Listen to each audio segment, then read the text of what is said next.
चलिए फ्रेंड्स, हम लोग डिस्कस कर रहे हैं सिग्निफिकेंट फिगर्स। और बेसिक बात तो यही है कि जब भी आप कोई मेजरमेंट रिपोर्ट करते हैं तो उस मेजरमेंट में डायरेक्टली कितनी डिजिट्स रिपोर्टेड हैं, उन सारी डिजिट्स की नंबर को उनको हम काउंट करते हैं कि एक डिजिट है कि दो डिजिट है कि तीन डिजिट है। उन डिजिट्स को काउंट करके बताते हैं कि इस मेजरमेंट को इतनी सिग्निफिकेंट डिजिट्स में परफॉर्म किया गया है। जैसे आप किसी स्केल से नापेंगे, वो 15 सेंटीमीटर वाला जो स्केल होता है, यहाँ 0 सेंटीमीटर है और यहाँ 15 सेंटीमीटर है, ये कोई लेंथ आती है। जैसे ये 5 सेंटीमीटर है और ये मे बी 5.1, इधर तक की लेंथ आप नाप रहे हैं तो अंदाजे से आप इसे कुछ कह भी लेते हैं 5.13 सेंटीमीटर। बस ये आपका मेजरमेंट है। तो टोटल इसमें 1, 2 और 3 डिजिट्स है। किसी भी मेजरमेंट को आप कितने डिजिट्स में रिपोर्ट कर रहे हैं उसको सिग्निफिकेंट डिजिट्स कहा जाता है। ये सारी डिजिट्स एक्चुअल मेजरमेंट से आई हैं, मेरी मर्जी से नहीं आई। कई बार एक नंबर में डिजिट्स चेंज हो जाती हैं क्योंकि हम उन्हें मल्टीप्लाई करते हैं, डिवाइड करते हैं, यूनिट्स चेंज करते हैं। तो डायरेक्ट मेजरमेंट से जितनी डिजिट्स में आंसर ऑब्टेन होता है उन डिजिट्स को हम सिग्निफिकेंट कहते हैं। सर अगर नंबर 5 बस लिखा है तो हम उसमें 1 सिग्निफिकेंट डिजिट लिखेंगे या इनफाइनाइट सिग्निफिकेंट डिजिट? सर अगर सिर्फ नंबर 5 लिखा है, नंबर 5, हाँ, तो सर हम इनसिग्निफिकेंट लिखें, सॉरी आई मीन इनफाइनाइट लिखेंगे या फिर 1 सिंगल सिग्निफिकेंट डिजिट? जो प्योर नंबर्स होते हैं तो हमने डिस्कस किया था, जो प्योर नंबर होते हैं आप उन्हें एग्जैक्टली जानते हैं, उसके मेजरमेंट में कोई भी गलती की गुंजाइश नहीं है। तो प्योर नंबर जो होते हैं जिन्हें सिर्फ 5 लिखा जाता है वो उनमें इनफाइनाइट सिग्निफिकेंट डिजिट्स होते हैं। तो आप 5 को 5.0 भी लिख सकते हो, 5.00 भी लिख सकते हो, 5.000 ऐसा भी लिख सकते हो, या 5 into 10 raised to power 0 भी लिख सकते हो। 5 है ना, ये है, या 0.5 into 10 to the power 1 भी लिख सकते हो। 5 को लिखने के ये तरीके हैं, और अभी तो खैर उसमें एक ही सिग्निफिकेंट डिजिट आ जाएगा, शायद ऐसा अपन नहीं लिखते। 5 जो है that is a pure number, और प्योर नंबर इज, लिख सकते हैं एक लाइन आप मैंने पढ़ाया तो था आपको, a pure number is known with exact precision. A pure number is known with exact precision and there is no measurement, there is no likelihood of any measurement error in that.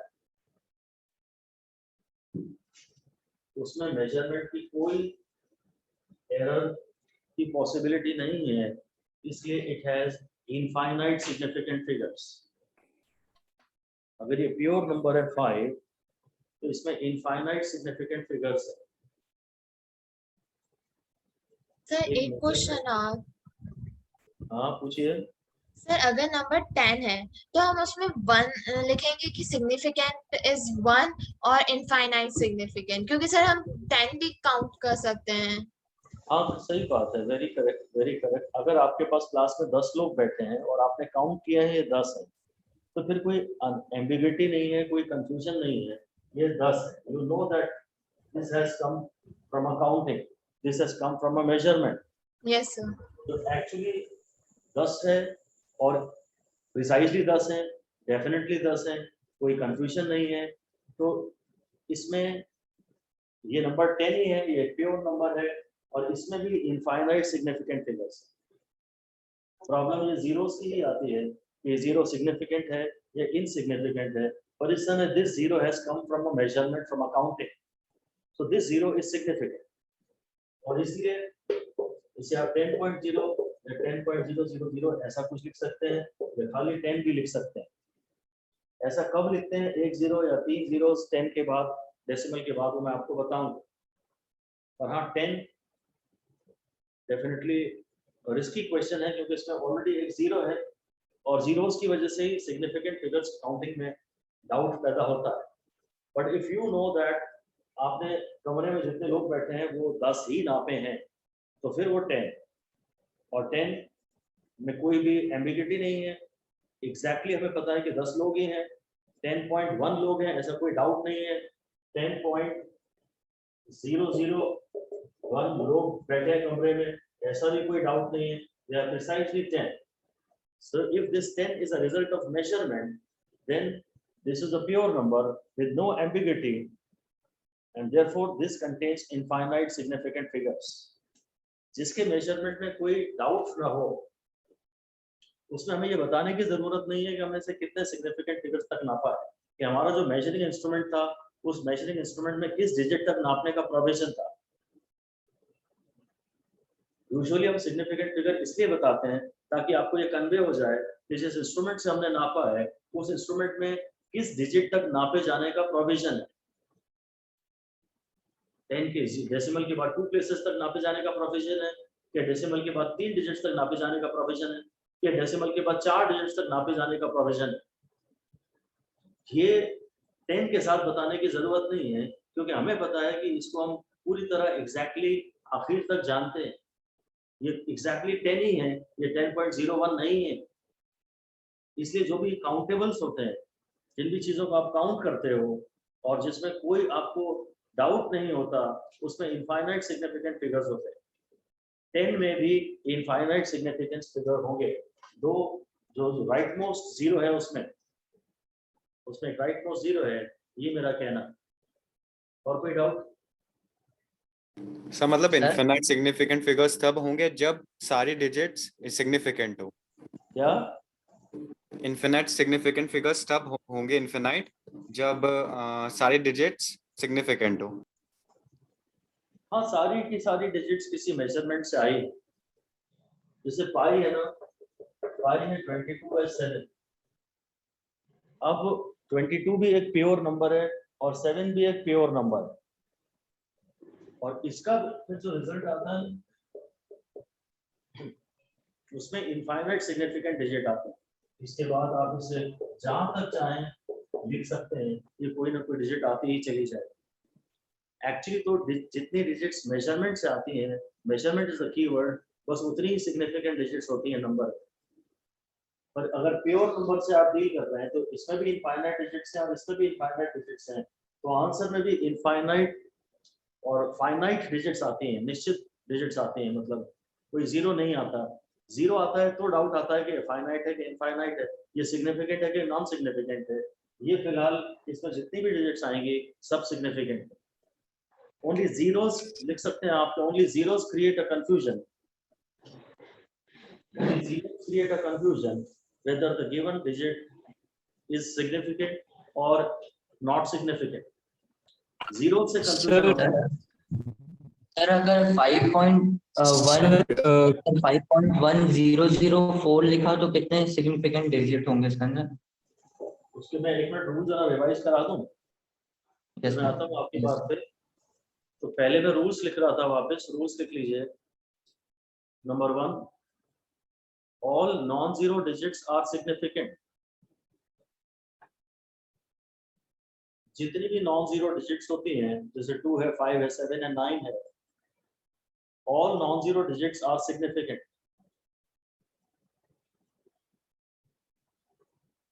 फिर अगला है zero, a zero between two non-zero digits is significant.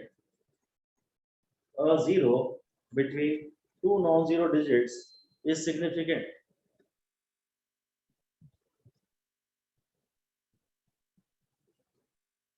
Number 3, all leftmost zeros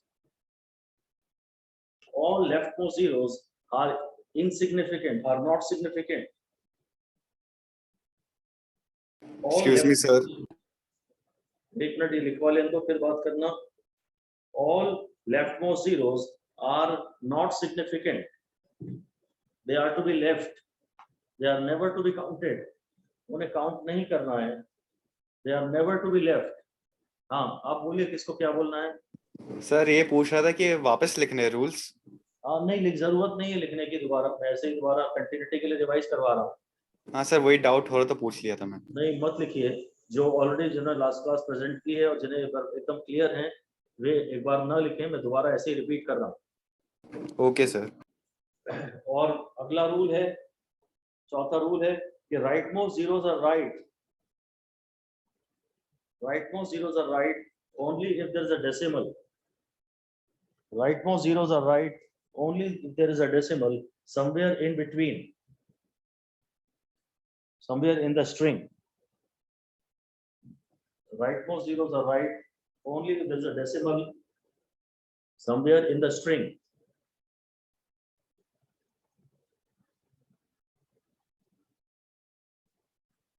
और फिर अगला rule है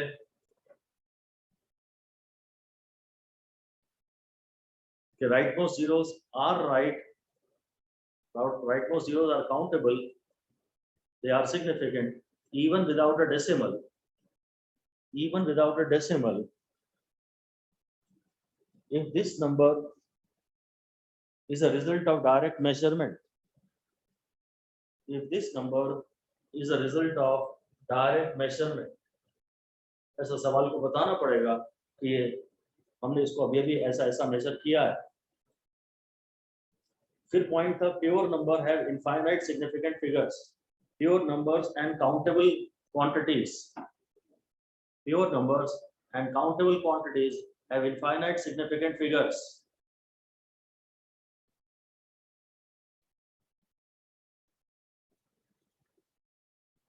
और फिर एक शायद लास्ट ये था कि in scientific notation, the powers of 10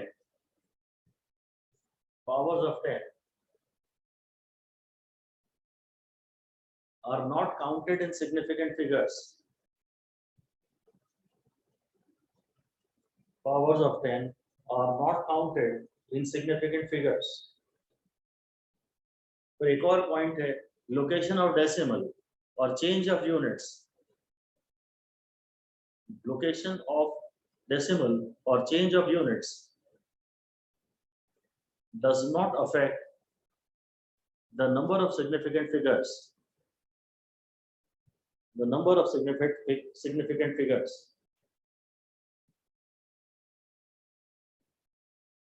Actually हमारा एक ही पर्पज है, चाहे आप यूनिट चेंज करें, चाहे आप डेसिमल को यहाँ वहाँ कुछ करें, चाहे 10 का पावर चेंज करें, हम अपने नंबर में ये मैसेज कन्वे करना चाहते हैं हमेशा कि किस इंस्ट्रूमेंट से इस मेजरमेंट को किया गया है।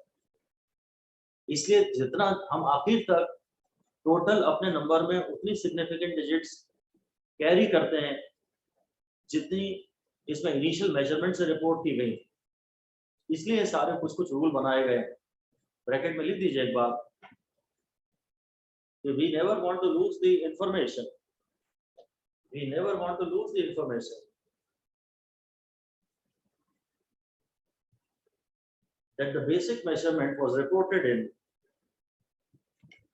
That the basic measurement was reported in how many significant digits?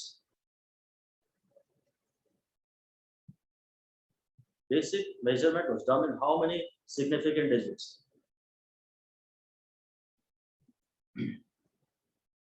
बस इसी का हम प्रयत्न करते हैं कि हमेशा हम चाहे जो करें, अगर यूनिट चेंज कर रहे हैं ना कभी, तो उसका जो असर आता है वो 10 के पावर में इंक्लूड कर लेते हैं।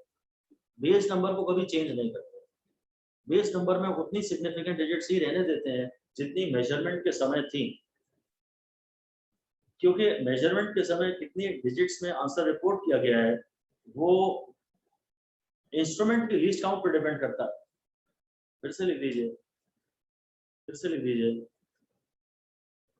कि number of significant digits in which a measurement is reported, number of significant digits in which a measurement is reported depend on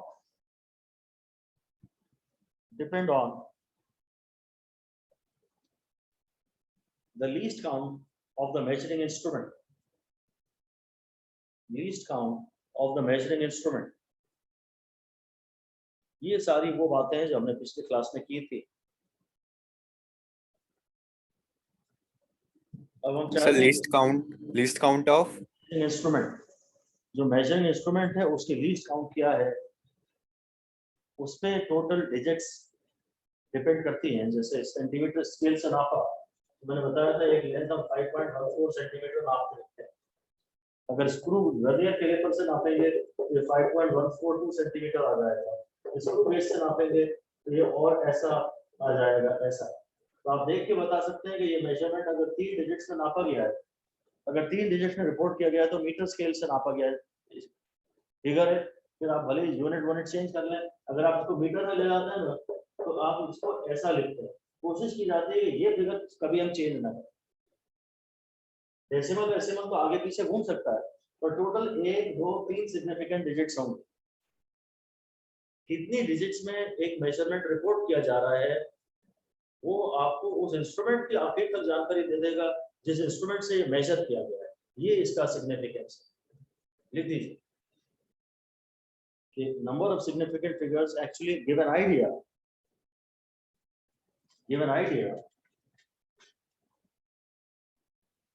of the instrument, give an idea of the instrument with which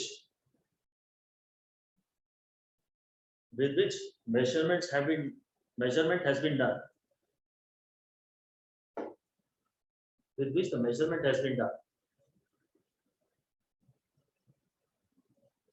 And our scientists want to retain this information. Till the end of all calculations. आपने भले इसमें multiplication किया हो, division किया हो, unit change किया हो, जो भी किया हो,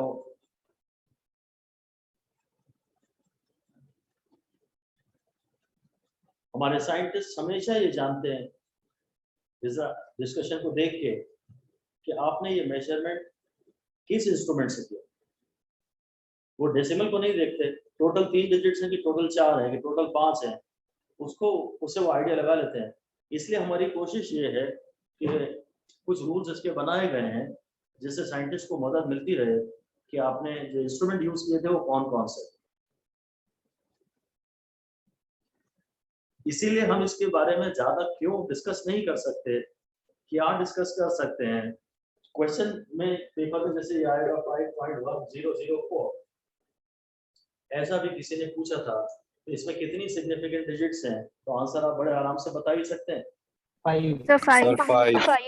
प्रॉब्लम है ये 5 तो सिग्निफिकेंट ही है क्योंकि मैं अपनी मर्जी से 5 नहीं लिख सकता, नहीं तो 4 भी लिख सकता था, 6 भी लिख सकता था, पर 5 ही लिखा क्योंकि मेजरमेंट से आया होगा। 1 भी मेजरमेंट से आया होगा, 4 भी मेजरमेंट से आया होगा। ये जीरोस में डाउट आता है कि ये जीरोस कहीं यूनिट चेंज करने से तो नहीं लग रहा है, और उसका रूल है कि 2 नॉन जीरो के बीच में जितने भी जीरो होते हैं वो सारे सिग्निफिकेंट होते हैं। शायद रूल नंबर 2 मैंने ये लिखा हो। Yes sir. On zeros between 2 non zeros are significant. तो ये दोनों जीरोस जो हैं ये भी काउंट होंगे, इसलिए 1, 2, 3, 4 और 5। डेसिमल की तरफ हम नहीं देखते हैं कि डेसिमल की लोकेशन क्या है। अगर बीच में कोई जीरो फंस गया तो वो अपनी मर्जी से थोड़ी ना लगाया है मैंने, वो यूनिट चेंज करने की वजह से थोड़ी ना आया है, वो तो मेजरमेंट से ही आया होगा। इसलिए 2 नॉन जीरो के बीच में जितने भी जीरो होते हैं वो सब सिग्निफिकेंट होते हैं। अब आप रैंडमली जो क्वेश्चन आपके मन में है सब पूछते जाएं। सर वो वैल्यू गिवन है क्वेश्चन में वो मेजर्ड है एक्यूरेटली, वो कैसे पता चलेगा? सवाल को ये बता देगा, बोलना पड़ेगा, सवाल को ये क्लियर ना बोलना पड़ेगा कि this is the result of a measurement. बोलेगा length as measured is this. जब तक वो मेजर्ड वर्ड यूज नहीं करता है तब तक आप ये मान लीजिए कि rightmost zeros are not right. Rightmost zeros are right only if there is a decimal. Otherwise if this is a result of a direct measurement, जैसे बोल रहा है हमारी गाड़ी 5100 किलोमीटर चल रही है तो उसमें जो 2 जीरोस हैं वो सिग्निफिकेंट है क्योंकि आपने इतनी लेंथ मेजर की है। मैं आपसे फिर वही कह रहा हूँ कि ये थोड़े फाइन पॉइंट्स हैं जो इनके पीछे अपन पड़े हुए हैं ना, कि ये मेजरमेंट का रिजल्ट है कि नहीं है कैसे पता लगेगा। ये नेचुरल तो है पर ये इम्पोर्टेंट नहीं है, ये पेपर में आज तक नहीं आया। तो थोड़ा सा हम अटेंशन मोर एग्जाम ओरिएंटेड कर लें तो ज्यादा अच्छा है। हम उस चीज के पीछे ज्यादा पड़े हुए हैं जो पेपर में आज तक आई ही नहीं है, और अल्टीमेटली हमें मार्क्स चाहिए। हमें 11th में ये लगता है, और लगना भी चाहिए वैसे तो, कि हमको जो कुछ भी पढ़ाया जा रहा है वो सब 100% एकदम परफेक्ट क्लियर हो। वो बात तो सही है, पर एकदम पहली बार में सब कुछ क्लियर हो जाए ऐसा जरूरी नहीं है। 80% मैटर एकदम परफेक्ट क्लियर हो, और वो आपको याद भी हो, और उस पर बेस्ड क्वेश्चन आपसे बनते भी हो। बाकी 20% तो आगे कई बार रिवाइज होगा ना। जितनी बार भी, जितने संडे को भी मेरा टेस्ट होगा, हर बार यूनिट्स एंड मेजरमेंट्स के क्वेश्चन आएंगे, हर बार, पूरे 2 साल, full 11th and full 12th, हर बार इस चैप्टर के क्वेश्चन आएंगे। तो कम से कम 50 बार तो इस चैप्टर के क्वेश्चन आ ही जाएंगे। तो कोई बात अगर छूट गई होगी तो वो क्वेश्चंस में आ जाएगी। आप राइट मोस्ट जीरोस का क्वेश्चन पूछने का हक तब रखते हैं जब आपने बाकी सारे रूल्स आपको क्लियर हो और उन पर बेस्ड आपसे सवाल बन भी जाते हैं। वो जो मेजरमेंट वाली बात मैंने कही थी ना, उसको साफ साफ लिख दीजिए, least important. The rightmost zeros are right only if it is a result of direct measurement. इसको लिख दीजिए least important। तो अभी जो मोस्ट इंपॉर्टेंट बातें हैं उन पर जो क्वेश्चंस हैं उनमें आप पहले मास्टरी लाओ। ऐसा ना करो कि बस यहाँ नोट्स बना लिए और फिर नोट्स बंद कर दिए और सीधे अगली क्लास में खुल रहे। नोट्स कई बार पढ़िए और उन पर क्वेश्चन सर्च करिए। गूगल पे सर्च करने से अच्छे क्वेश्चंस मिल जाते हैं, सामने आ जाते हैं। किताबों में तो सब रद्दी है, अनसिस्टमैटिक है। या तो PYQ आप कर रहे हो तब तो ठीक है, PYQ में भी कोई ज्यादा क्वेश्चन तो आपको मिलेंगे नहीं, पर आप गूगल पे क्वेश्चन वैसे मिल जाते हैं जैसे अपने को चाहिए होते हैं। सिग्निफिकेंट फिगर्स या और स्पेसिफिकली डाल दो आप, right most zero significant figures या left most zero significant figures, आपको उसी हिसाब से क्वेश्चन मिल जाता है। तो जो राइट मोस्ट जीरोस और जो मेजरमेंट वाली बात है ना, वो लीस्ट इंपॉर्टेंट है। आप वहां से भी ध्यान हटा लीजिए। बाकी सबको पहले अच्छे से इतना मास्टर कर लीजिए कि उनके क्वेश्चन आपसे ओरली बन जाते हैं। ये पहला आपका फर्ज है। बहुत ही don't be a perfectionist basically. बाकी इट्स योर चॉइस, होना तो चाहिए, आइडियली परफेक्शनिस्ट होना तो चाहिए, पर वो सेकंड स्टेज की बात है। फर्स्ट स्टेज में आपसे 70-80% वो सवाल तो बन जाते हो जो आते ही आते हैं। उसके बाद आप परफेक्शनिस्ट होने की इच्छा रख सकते हैं, पहले राउंड में नहीं। पहले राउंड में अगर आप इन बारीकियों में लग गए तो जहाँ मेन चीज है वहां से आपका फोकस हट जाएगा। लेस जो इंपॉर्टेंट क्वेश्चन है उनकी प्रैक्टिस थोड़ी कम होगी। Anyway it's entirely your choice. धीरे धीरे आप समय के साथ सेटल हो ही जाएंगे। अभी आप जैसे चाहते हैं वैसे पढ़िए। मुझे आपको बताना था पर ज्यादा समझाना नहीं, एक बार बताना था कि be more exam oriented, rest is your choice. And gradually by and by जब आप देखोगे आप इतनी मेहनत कर रहे हो और आपके मार्क्स नहीं आ रहे हैं तो आप फिर मेरी बातों पे धीरे धीरे सेटल हो ही जाओगे। हाँ, any other doubt please? Right most zeros को छोड़ के, राइट मोस्ट जीरोस को छोड़ दीजिए, उसके अलावा कोई डाउट है तो बताइए, I will take it up. Sir अगर क्वेश्चन मेंशन करता है कि वैल्यू डायरेक्ट मेजरमेंट से आई है तो तब भी लेफ्ट मोस्ट जीरोस इग्नोर मारने हैं ना? Leftmost zeros are always to be left, no if and but. बिल्कुल सही कहा आपने। अगर ये 0.54 है तो भी ये छोड़ना है। अगर ये 0.054 है, इसमें बस 1 और 2 और इसमें भी 1 और 2, ऐसा भी है तो भी बस 1 और 2, ये भी छोड़ना है, ये भी छोड़ना है, ये भी छोड़ना है, ये भी छोड़ना है। Leftmost zeros are always to be left, उसमें नो इफ एंड बट। हाँ, इनकी आप मास्टरी करिए, इनके आप क्वेश्चंस पूछिए और ये आप परफेक्टली क्लियर कर लीजिए। इनके क्वेश्चन करने में इमीडिएट मजा आएगा आपको। आप किसी भी बुक से क्वेश्चन उठाओगे तो ये राइट मोस्ट वाले जो मेजरमेंट से आए थे उनको छोड़ के बाकी सारे सवाल में आपको कोई प्रॉब्लम नहीं आएगी। इमीडिएट कॉन्फिडेंस बढ़ेगा। मैंने सबसे ज्यादा काम की चीजें अगर मोर एग्जाम ओरिएंटेड पढ़ाई है तो आज तक की जितनी भी क्लासें दी हैं उसमें सबसे काम की चीज सिग्निफिकेंट फिगर, सबसे काम की चीज सिग्निफिकेंट फिगर। ये आपको बहुत क्लियर होना ही चाहिए। Leftmost zeros are always to be left. जो फिजिक्स है ये एक्चुअली तो ज्यादातर इसमें बस ऐसी ही कुछ बातें चलेंगी। कॉन्सेप्चुअल बातें तो हमारी 20% ही होती हैं, 70 to 80% तो हम लोग न्यूमेरिकल्स में ही डील करते हैं, और फिलहाल आप इसे एक न्यूमेरिकल कह सकते हैं, इसमें फिजिक्स नहीं है।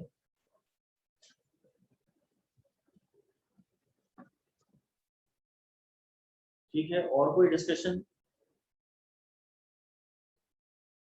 No, sir. तो ठीक है, then I think I will move ahead, है ना। अब हम लिख लेते हैं रूल्स फॉर मैथमेटिकल ऑपरेशंस।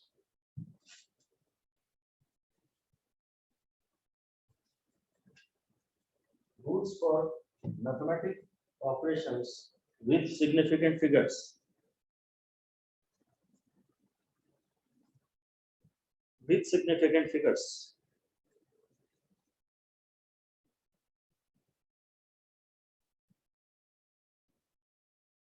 पहला वो कह रहा है इन मल्टीप्लिकेशन एंड डिवीजन।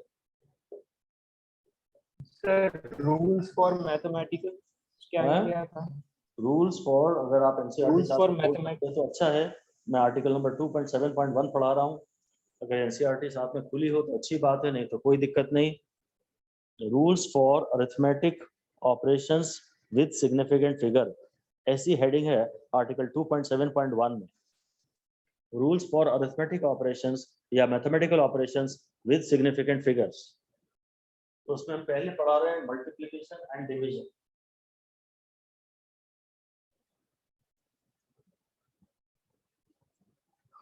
अब इसमें ये रूल ऐसा जो मैं पढ़ा रहा हूँ, मैंने क्यों बनाया गया ये रूल, किसने बनाया और ये जस्टिफाइड है या नहीं, इनमें से मैं कुछ भी नहीं बता पाऊंगा।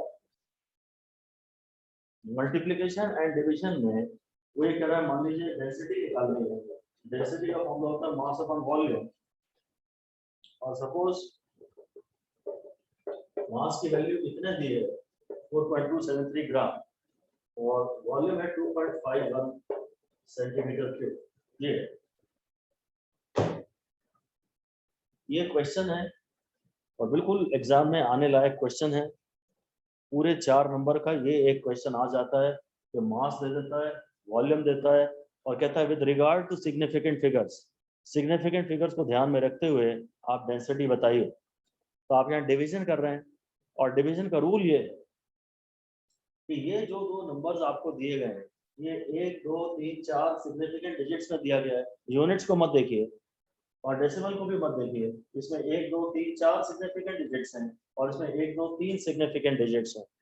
तो रूल ये कहता है कि मल्टीप्लिकेशन और डिवीजन में जो आंसर आएगा, उस आंसर में टोटल उतनी डिजिट्स होंगी जितनी उस नंबर में है, जितनी लीस्ट सिग्निफिकेंट नंबर में, लीस्ट प्रिसाइज नंबर में। इस नंबर में 3 ही डिजिट्स हैं, इस नंबर में 4 डिजिट्स हैं, तो बस आप तो ये आंसर लिख दीजिए कि the result will be reported in 3 significant digits only. Result will be reported in 3 significant digits only. ये रूल है इसका। ये रूल कैसे बना या इसका क्या सिग्निफिकेंस है, ये मुझे कुछ भी नहीं आता और ना मैं जानना चाहता हूं। ये क्वेश्चन पेपरों में आया तो है कई बार।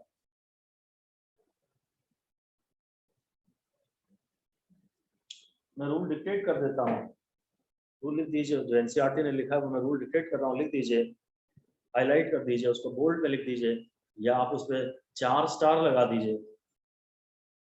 लिखिए मल्टीप्लिकेशन ऑब्लिक डिवीजन, 5 स्टार लगा दीजिए। इन multiplication oblique division the final result should retain as many significant figures as are there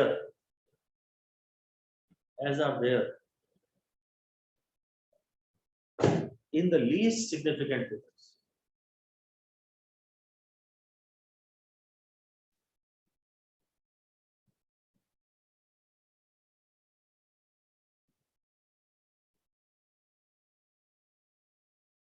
In the least significant, in the original number with the least significant figures.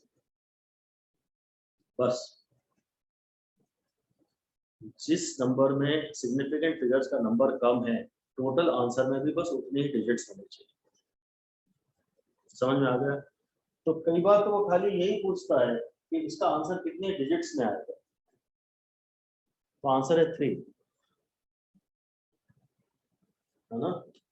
Multiplication and division में total digit should be minimum, total digit should be minimum, ऐसा आप लिख सकते हैं। अगर आप revise करना चाहते हैं तो इसको कई बार रिवाइज कर लीजिएगा, और ज्यादा ही क्लियर करना है तो total digit should be minimum. जिसमें टोटल डिजिट मिनिमम हो मल्टीप्लिकेशन डिवीजन में उतनी डिजिट्स में आंसर दिया जाता है। इसमें 4 डिजिट्स हैं, इसमें 3 डिजिट्स हैं, इसमें 3 डिजिट्स में आंसर दिया जाएगा बस। टोटल डिजिट जिसमें मिनिमम हो, लिख दीजिए कि we don't have to do anything with respect to the decimal. हम ये नहीं कह रहे हैं कि डेसिमल के बाद जिसमें मिनिमम डिजिट्स है, टोटल डिजिट्स जिसमें मिनिमम, डेसिमल की लोकेशन को तो हम बॉदर करते ही नहीं। अब यहाँ मैं बड़ी प्यारी बात बता रहा हूँ आपको कि इसके जब क्वेश्चन आप गाइड्स में देखेंगे तो, और ये पेपर में भी आया है, पीवाईक्यू में भी आपको इसके क्वेश्चन मिल जाएंगे और जेई में भी मिल जाएंगे, जेई में कुछ ज्यादा मिल जाएंगे, मेडिकल में इसके क्वेश्चन थोड़े कम आए हैं।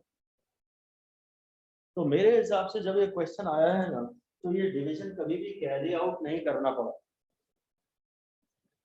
एक ही ऑप्शन ऐसा रहता है जिसमें 3 डिजिट्स में आंसर होता है, बस वही आंसर है। लिख दीजिए, यूजुअली लिख दीजिए, this answer should have 3 significant digits, this answer should have 3 significant digits, and mostly in such numericals only one option has 3 digits.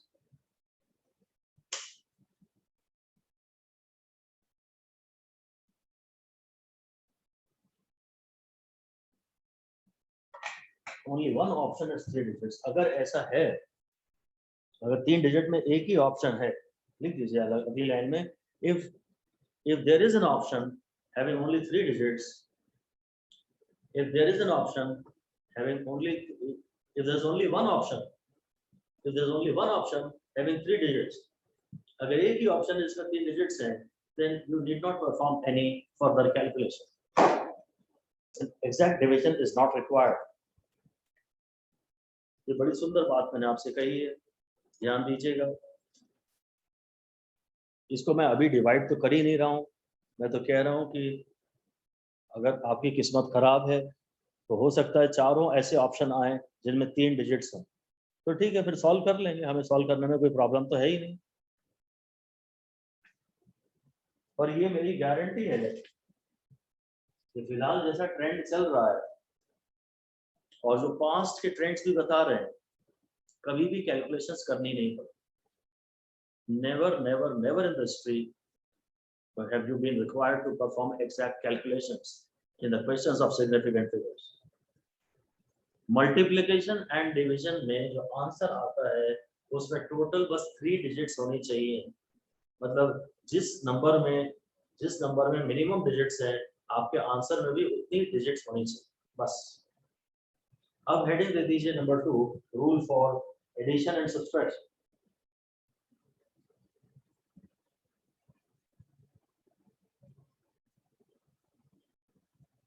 ये थोड़ा ज्यादा दिक्कत वाला है, मैं डिक्टेट कर दे रहा हूँ, ये टफ है, लिख दीजिए। इंपॉर्टेंट है ऑफ कोर्स, पर ज्यादातर जो टफ चीजें हैं वो इंपॉर्टेंट नहीं होती है, ये थोड़ा सा इनिशियली टफ लगता है हैबिट डालने में, और ये इंपॉर्टेंट। लिख दीजिए, इन एडिशन और subtraction the final result should retain as many decimal places as are there in the number with least decimal places. Least decimal को आप हाईलाइट कर दीजिए, as are there in the number with least decimal places.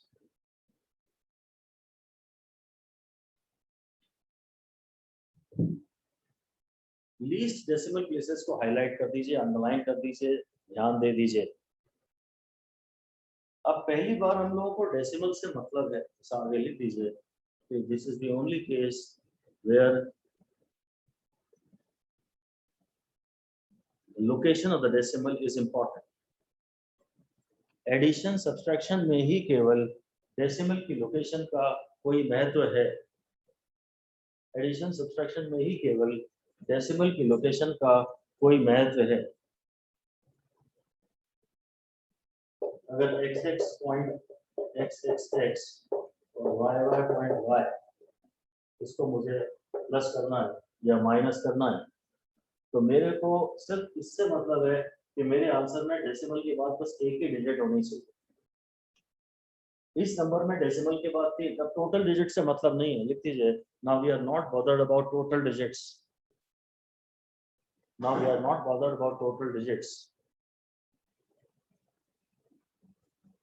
we are only bothered about digits after the decimal. Addition subtraction में पता नहीं क्यों ऐसा क्यों करते हैं, इसका मेरे पास कोई जवाब नहीं है। एडिशन सब्सट्रैक्शन में हम डेसिमल के बाद की डिजिट्स पर ध्यान देते हैं और जितनी मिनिमम डिजिट्स होती हैं उतनी ही हमारे आंसर में भी डेसिमल के बाद मिनिमम डिजिट्स होनी चाहिए। फिर से लिख दीजिए, हालांकि आप डेफिनेशन लिख कर चुके ही हैं।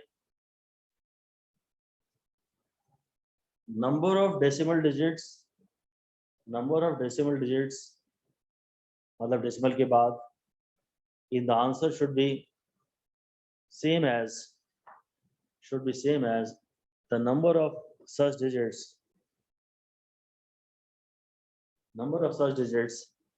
in the number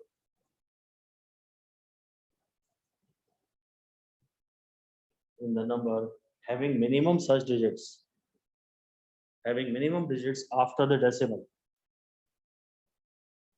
addition subtraction में हम लोग सिर्फ डेसिमल के बाद डिजिट्स पे ध्यान देते हैं। वो कह रहा है 436.32 और 227.2 ये। अब इसका कैलकुलेशन एडिशन तो मुझे नहीं आता, मुझे आता ही नहीं है, मैं क्या करूं। मैं सबसे पहले सिर्फ उस ऑप्शन को देखूंगा जिसमें डेसिमल के बाद एक ही डिजिट आती है। ऐसे लिख दीजिए, first we look for that option which is only one digit after the decimal. First we look for that option which is only one digit after the decimal.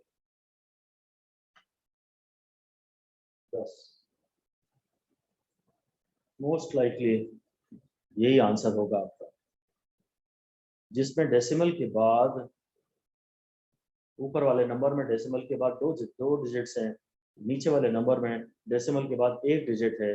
तो जिसमें ऐसी digits after the decimal minimum होती हैं, answer में भी decimal के बाद उतनी ही डिजिट्स होती है। सॉल्व करेंगे तो ये 2 आएगा, ये 5 आएगा, ये 33 आएगा, ये 6 आएगा, ये 6 आएगा। हम डेसिमल के बाद बस इस यहाँ तक आंसर रखेंगे, इसको राउंड ऑफ करके हटा देंगे। कैलकुलेशन से तो आई है वो डिजिट एक, डेसिमल के बाद 2 डिजिट्स का आंसर आया है और हमें डेसिमल के बाद एक ही डिजिट में आंसर देना है। तो this digit will be drop using the rules of rounding off. वो मैं अभी आपको इसके जस्ट बाद पढ़ाने वाला हूँ, उसे आप छोड़ दो। हमें क्या करना है क्या नहीं करना है वो बात की बात है। पहली बात तो आप ध्यान रखिए, रिवाइज करिए, इसको ऐसे याद रख लीजिए। ये असर एडिशन एंड सब्सट्रैक्शन में after decimal, addition and subtraction में after decimal, multiplication and division में टोटल। मिनिमम तो मैं जानता ही हूँ कि मैं मिनिमम की बात कर रहा हूँ। MDT rule and Asad rule, ये हमारी समरी हो गई। एडिशन सब्सट्रैक्शन में आफ्टर डेसिमल जिसमें मिनिमम होती है, हमारे आंसर में भी आफ्टर डेसिमल उतनी ही होनी चाहिए। और मल्टीप्लिकेशन एंड डिवीजन में टोटल डिजिट्स मिनिमम होनी चाहिए। एमडीटी एंड असद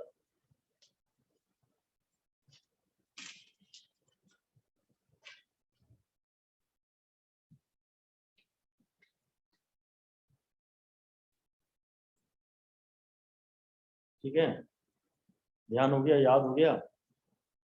क्या बोला मैंने? Sir. Yes, sir. Yes, sir.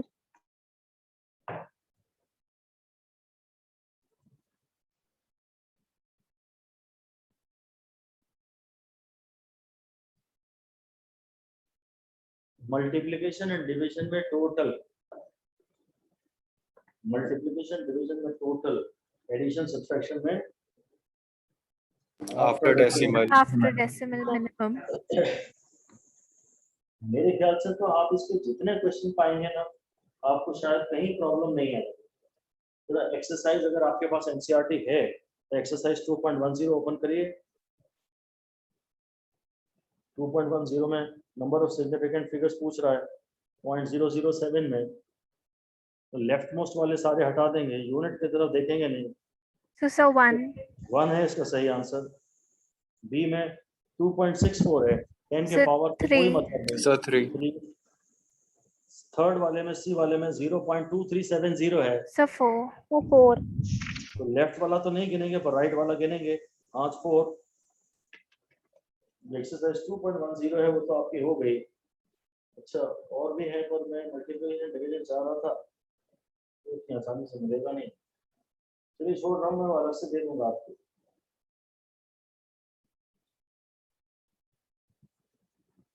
अभी तो आप खाली ये याद रखिए, बहुत ही अच्छा चैप्टर है, बहुत ही इंपॉर्टेंट चैप्टर है। हाँ, ये थोड़ा सा डल चैप्टर है, इसमें ऐसा फिजिक्स का फील नहीं आता है यूनिट्स एंड मेजरमेंट्स में, बट बहुत ही ज़्यादा यूजफुल चैप्टर है। हाँ, फिजिक्स का फील आएगा अगले ही चैप्टर से, मोशन इन वन डायमेंशन। तो उसके सवाल और करने हमें केवल मेनली न्यूमेरिकल। थ्योरी तो आप लोग कभी भी सीख जाओगे। जिस दिन आप भूल गए, आप बोल देना कि सर ये थ्योरी फिर से एक बार याद दिला दो जरा, 8 साल भर हो गया पढ़े हुए। तो थ्योरी तो एक बार भी सुन ली तो भी दोबारा वापस रिकॉल हो जाएगी। न्यूमेरिकल में तो बहुत सारी प्रैक्टिस चाहिए। और मोशन इन वन डायमेंशन जो अगला चैप्टर है ना, इसके न्यूमेरिकल आपकी जान ले लो। हालांकि आपको इसमें अच्छा खासा कॉन्फिडेंस पहले से आपने पढ़ा हुआ,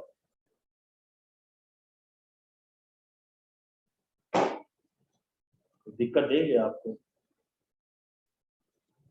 तो उसमें कैलकुलस भी पढ़ना पड़ेगा ना, मोशन क्या? In one dimension. सो उसमें कैलकुलस भी पढ़ना पड़ेगा।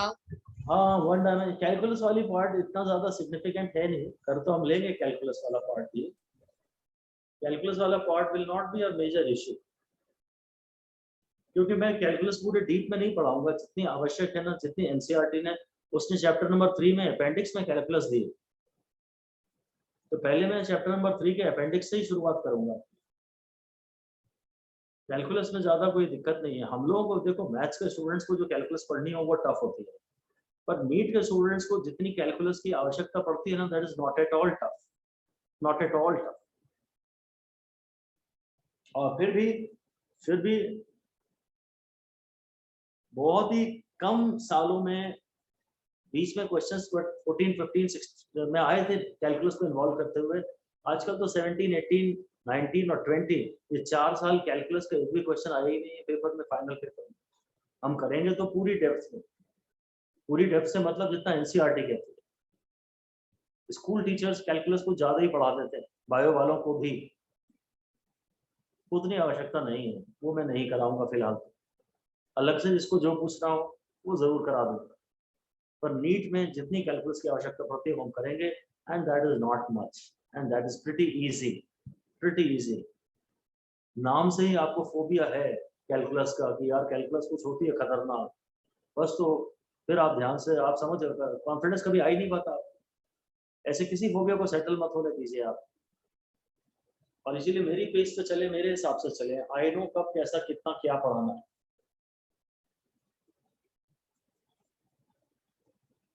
और कुछ कोचिंग भी मरवा देते हैं स्टूडेंट्स को, थोड़ा इंप्रेशन मारने के चक्कर में थोड़ा हाई फाई पढ़ाती है।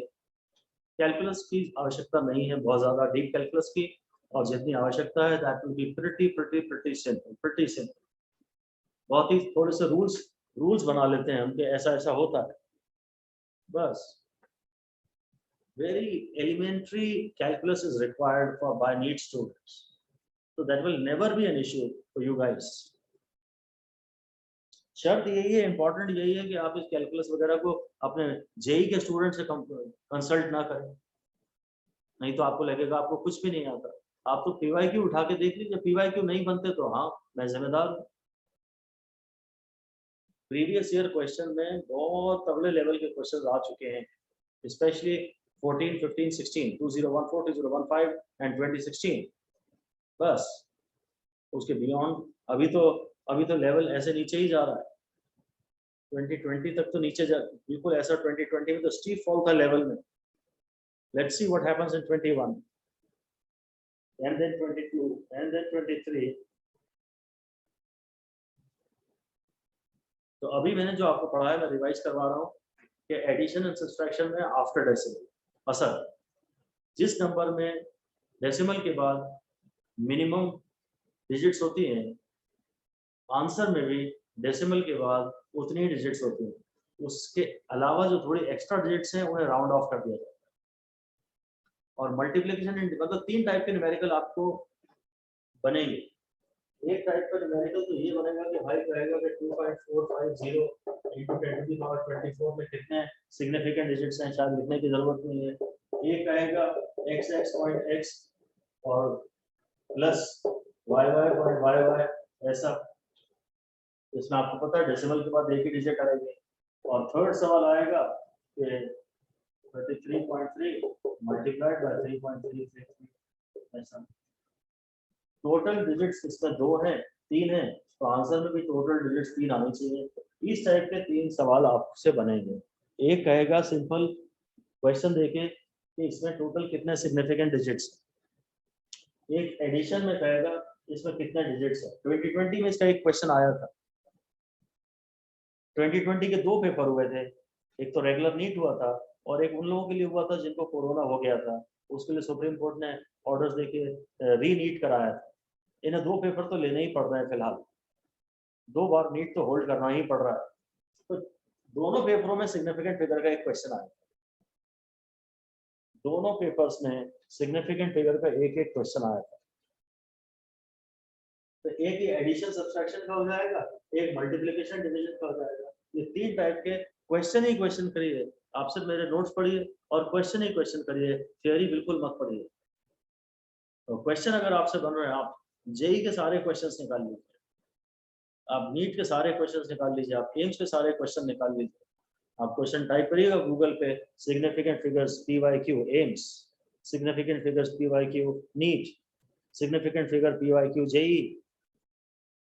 बस सिर्फ क्वेश्चन ही क्वेश्चन करिए आप, और उनका मेथड मत देखिए, सिर्फ फाइनल आंसर मैच करिए। और वही क्वेश्चन करिए जिनमें 4 ऑप्शन आपके सामने हो। ये पहली इंपॉर्टेंट चीज है जो एक्चुअली 11th के सिलेबस में मैंने आपको पढ़ाई है, जो डायरेक्ट एग्जाम में आती है। वो डिग्री रेडियन के कन्वर्जन वगैरह इतने ज्यादा आए नहीं। डिग्री रेडियन का कन्वर्जन आज तक एक ही बार आया, पर सिग्निफिकेंट फिगर का क्वेश्चन कम से कम 4-5 बार आया, तो ये ज्यादा इंपॉर्टेंट हुआ ना। मोस्ट इंपॉर्टेंट चीज जो आज तक पढ़ाई गई है वो सिग्निफिकेंट फिगर है, और सीधे सीधे नंबर देने वाली है। और सबसे बड़ी बात यह है कि बहुत कम कोचिंग्स में पढ़ाया जाता है। You all want to rush up with something which is more, which will generate more interest in students, and this is a little bit boring discussion, and nobody wants to study this. So कोई coaching पढ़ाती नहीं, hardly कोई coaching है जो इस chapter को ढंग से पढ़ाती हो। सब कहते हैं आप खुद ही कर लें। हम तो इस चैप्टर में बहुत सारा टाइम लगाते हैं। काफी इंपॉर्टेंट बात है और बड़ा स्कोरिंग है, और 2020 में ही इसके 2 बार क्वेश्चंस आए हैं। इससे बढ़िया गवाह क्या होगा।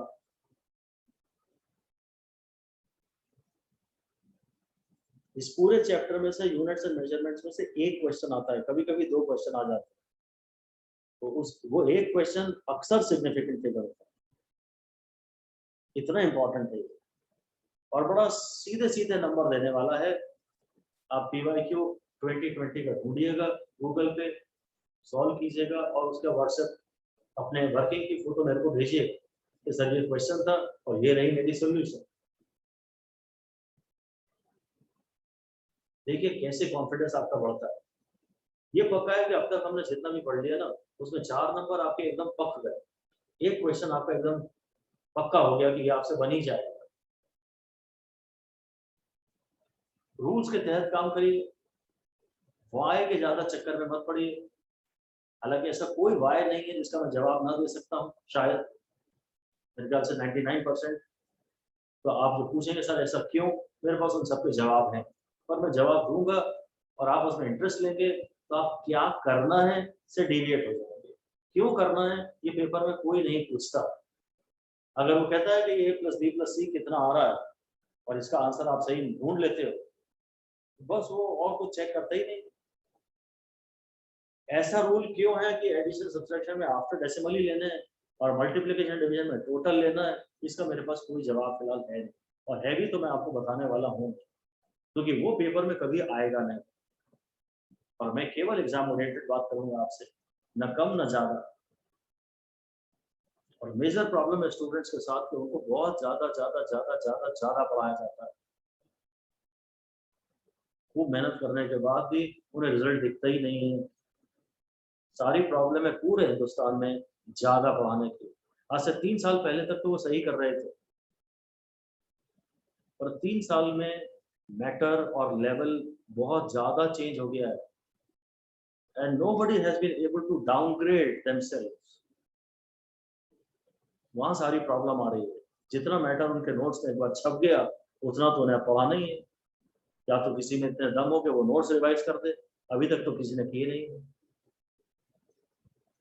और इसीलिए जितने भी यूट्यूब पे वीडियोस भी अवेलेबल हैं पुराने, सब यूजलेस है, क्योंकि सब आपको एक्स्ट्रा पढ़ाते हैं किसी भी सब्जेक्ट में।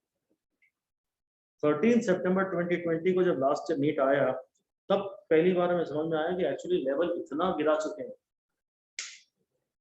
उसके बाद से मेरे पढ़ाने में तो खैर बहुत चेंज आ गया है, बाकी मुझे पता नहीं। मैं अब पहली बार एनसीईआरटी सामने रख के पढ़ा रहा हूँ पूरे करियर। पहले मैं भी बहुत सारा एक्स्ट्रा पढ़ाया करता था, क्योंकि तब शायद उसकी वो जरूरत थी और हमें पता नहीं था कि कैसा पेपर आ रहा है। अब तो वी आर प्रीटी श्योर कि पेपर कैसा आ रहा है, बहुत ही ज्यादा क्लियर है। इतना ज्यादा फिजिक्स कभी एनसीईआरटी से पढ़ाया नहीं गया जितना आप पढ़ाया जा रहा है, और जो एनसीईआरटी सामने रख के फिजिक्स नहीं पढ़ा रहा वो आपको बेवकूफ बना रहा है। जो केवल उसे जितना आता है बिना एफर्ट के वो उतना पढ़ा रहा है, चाहे पेपर में आए या ना आए, उससे कोई मतलब नहीं।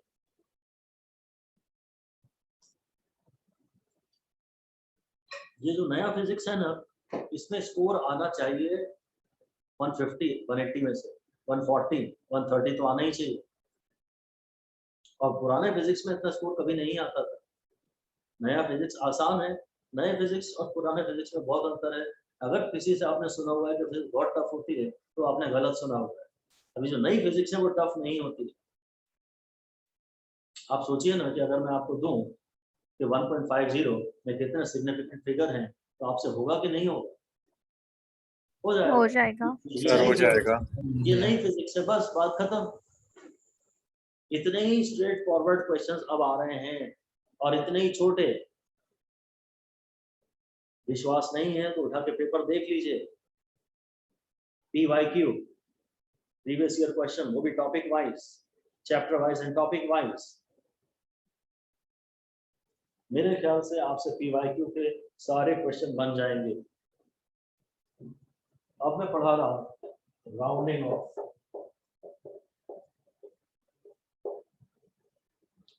उसने लिखा है आर्टिकल 2.7.2 में है, राउंडिंग ऑफ अनसर्टेन डिजिट्स। इसको भूल जाइए कि ये क्या कह रहा है, इसको आप भूल जाइए, सिर्फ आप राउंडिंग ऑफ देखिए।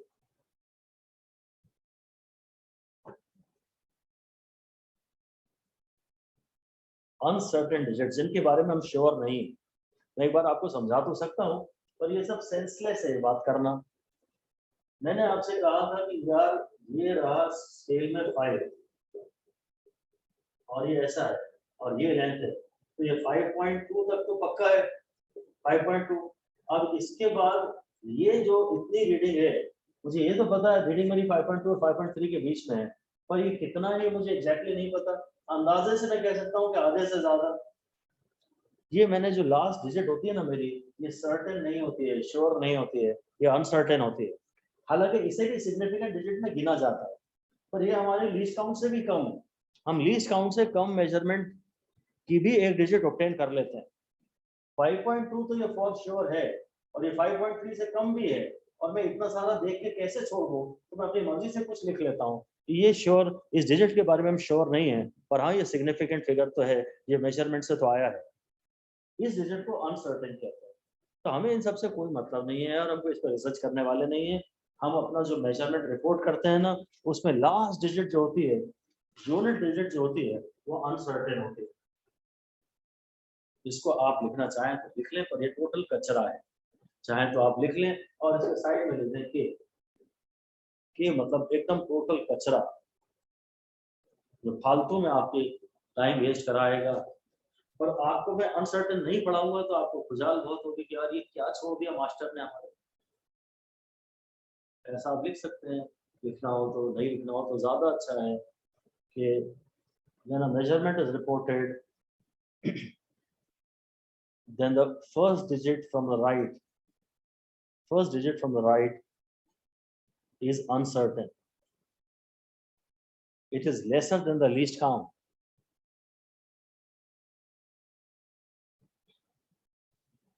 It is lesser than the least count. हम इसके बारे में श्योर नहीं हैं, इसलिए हम इसे अनसर्टेन कहते हैं। पर इन बातों में अगर आपने इंटरेस्ट लिया तो आप साल भर मिसडायरेक्टेड एफर्ट करते रह जाएंगे। राउंडिंग ऑफ के रूल्स, राउंडिंग ऑफ है क्या और उसके रूल्स क्या है, ये हम पढ़ रहे हैं। ये आप बचपन से करते आए हैं, आपको पता है।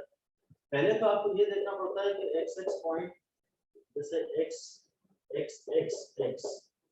अब मान लीजिए वो कहता है मुझे डेसिमल के बाद या टोटल बोलता है, चलो मेरे पास 5 डिजिट्स होनी चाहिए, टोटल 5 डिजिट होनी चाहिए। तो 1 2 3 4 5, तो ये जो 6th डिजिट है ना, इस पे गोला लगा लेना चाहिए कि this digit is be drop. ऐसा लिख दीजिए, if the answer is to be expressed in total 5 digits, if the answer is to be expressed in total 5 digits, then the 6th digit, of course from the left, 6th digit from the left is to be dropped. It should be encircled. It should be encircled. इस पे आपको गोला लगाना चाहिए।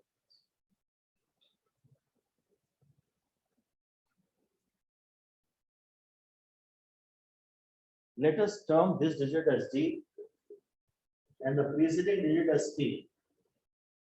जिस digit को हमें drop करना है उसको हम D कह लेते हैं, और उसके जो पहले के डिजिट है उसको हम P कह लेते हैं। प्रीसीडिंग डिजिट को हम P कह लेते हैं, प्रीसीडिंग डिजिट को P कह लेते हैं।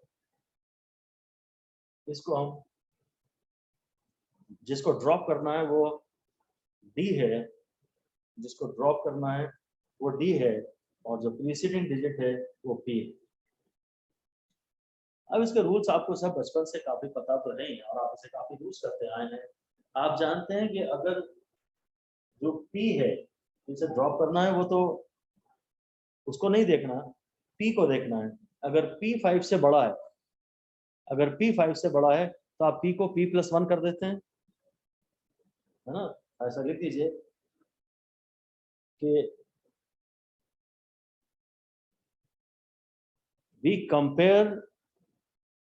we observe the value of P, not of D. P की वैल्यू ऑब्जर्व करते हैं, ना कि D की।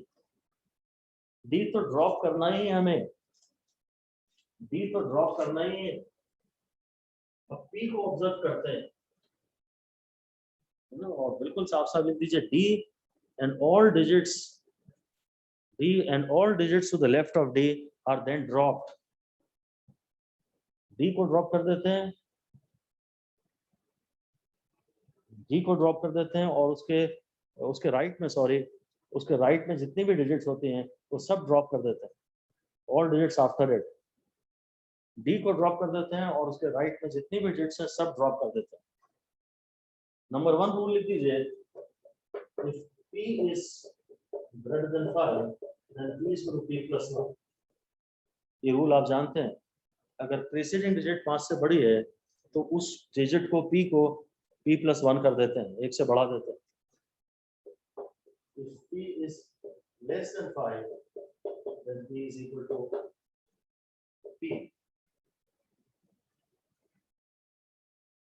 P greater than 5 है मतलब 6, 7, 8, 9. P less than 5 है मतलब 0, 1, 2, 3, 4.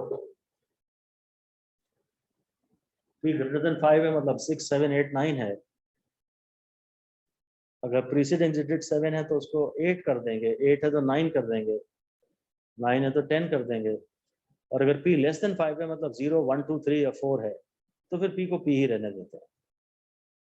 ये दो तो रूल आसान है, यही आप बचपन से काफी आपने पढ़े.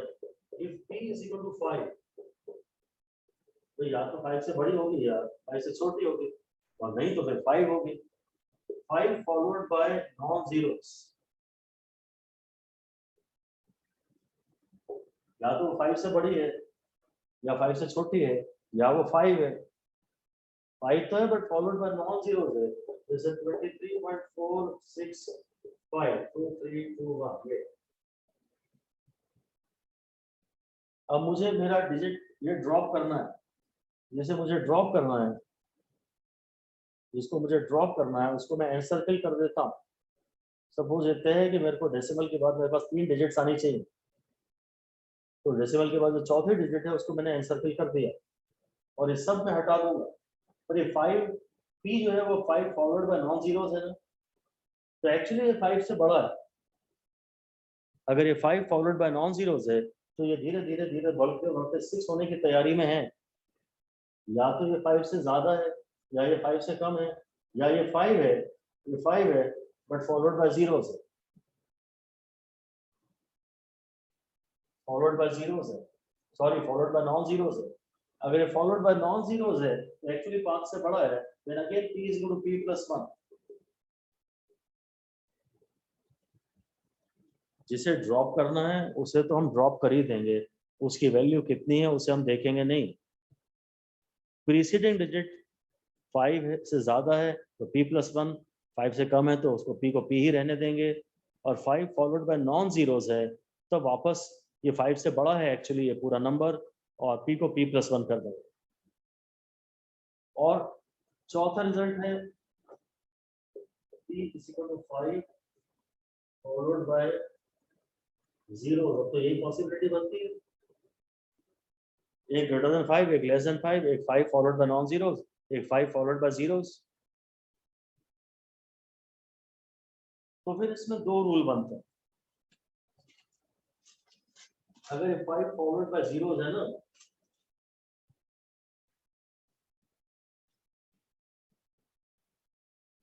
तो फिर इसमें दो रूल बनते हैं कि उसके पहले की डिजिट अगर ऑड है, लिख दीजिए, if the digit before is even, इसके पहले की डिजिट अगर इवन है तो इसे इवन ही रहने देते हैं. Excuse me, sir. हाँ, So what was the fourth rule?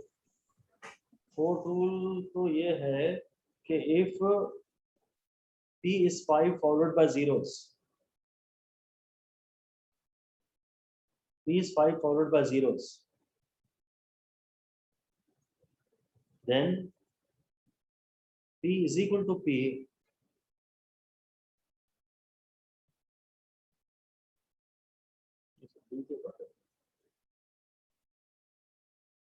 if it is even.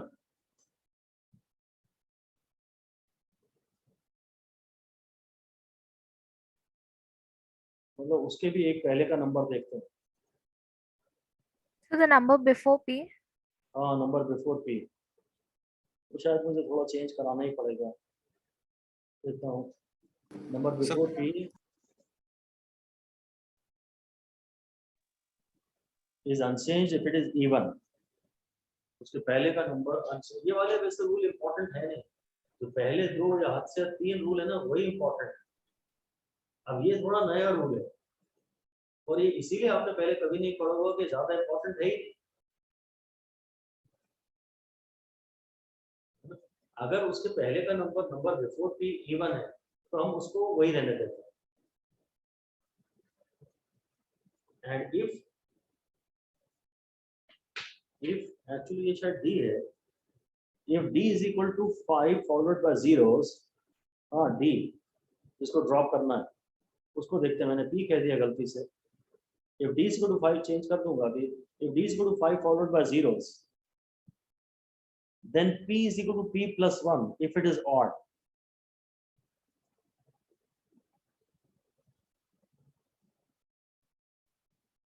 Sir एक बार रिपीट कर दीजिए।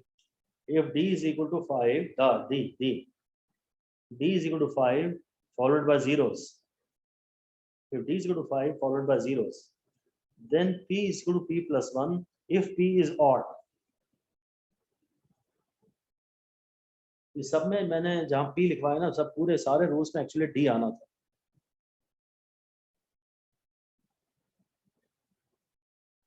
d को एनसर्कल करते हैं और d को देखते हैं, जहाँ लिखा था ना p greater than 5, तो एक्चुअली d greater than 5। अच्छा सर, जिसमें आपने रूल्स में पी लिखा उसकी जगह डी होना चाहिए। हाँ, सारे रूल्स में p की जगह d लिखना है।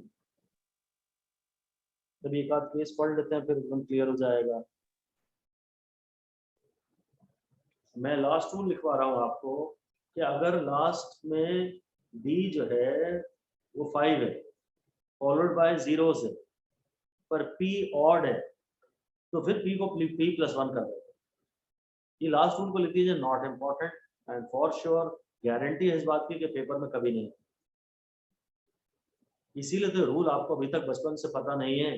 राउंडिंग ऑफ तो आप बचपन से कर रहे हैं, और जो मोर कॉमन है ना, हमेशा पेपर में वही आएगा। जो छुपे हुए केसेस हैं, जो थोड़े लेसर नोन केसेस हैं, वो पेपर में नहीं आते हैं। ये मेरा एक्सपीरियंस बोल रहा है। और अगर आप अभी इस बात से एग्री नहीं करते तो ना करें, आपका जो मन कर रहा है सब करिए। ओवर प्रिपरेशन में कोई बुराई तो है नहीं। थोड़ा सा ओवर प्रिपरेशन, ओवर रिवीजन में कोई बुराई तो है नहीं, कर लीजिए। ना मैनेज हो तो थोड़ा सा कट डाउन कर दीजिएगा जितना आपने एक्स्ट्रा पढ़ा है। सर हाँ सर, अगर डी 5 है फॉलोड बाय जीरोस, तो अगर इवन वाला केस है तो क्या होगा? इवन है तो बेटा क्या है, एक्चुअली हम ये बोलते हैं नेचर लव्स इवन नंबर्स, ऐसे याद कराने के लिए। तो अगर पहला नंबर उसके 2 है ना, तो 2 को 2 ही रहने देंगे। और उसके बाद अगर अगर अगले केस में d followed by d is 5 followed by zeros है ना, ये जैसे एग्जांपल देता हूँ 23.050 23.250 ऐसा है। अब ये d है, ये d, इसको तो मैं ड्रॉप कर ही दूंगा, पर ये है 5 फॉलोड बाय zeros, तो ये अगर 2 है ना तो इसका आंसर 23.2 है। और अगला है 23.052335000 ये। और सपोज वो कहता है आप अपने आंसर को टोटल 1 2 3 4 5 डिजिट्स में दीजिए, तो this is to be drop 6 digit, this is to be drop and this is 5, और प्रीसीडिंग नंबर ऑड है, तो मैं इसको +1 कर दूं ताकि ये नंबर एक इवन नंबर बन जाए। एक तो नेचर लव्स इवन नंबर ऐसा हम कह सकते हैं, बस याद करने के लिए। और फिर थोड़ा बढ़ाएंगे भी, घटाएंगे नहीं, चीज़ों को आगे बढ़ाएंगे, हमेशा प्रोग्रेसिव आउटलुक रखेंगे। तो अगर ये ऑड था ना तो इसे इवन बना देते हैं, नेक्स्ट बिगर इवन नंबर बना देते हैं। ये थी बात बस। सर हाँ सर सारे रूल्स में हम ऑब्जर्व डी को करते हैं एंड चेंजेस पी में करते हैं। हाँ बिल्कुल सही है, वो मैंने थोड़ा सा गलत लिखवा दिया, उसको चेंज कर दीजिए। सारे रूल्स में हम ऑब्जर्व और एनसर्कल डी को करते हैं, और चेंजेस जो है वो पी में करते हैं। बहुत ही परफेक्टली प्रिसाइसली डिफाइन किया आपने सिचुएशन को। डी को डिस्टर्ब नहीं करते, डी को तो ड्रॉप ही कर देते हैं, सॉरी, है ना। लिख दीजिए D and all digits thereafter are drop, d and all digits thereafter are dropped, and depending upon the value of d, p is changed.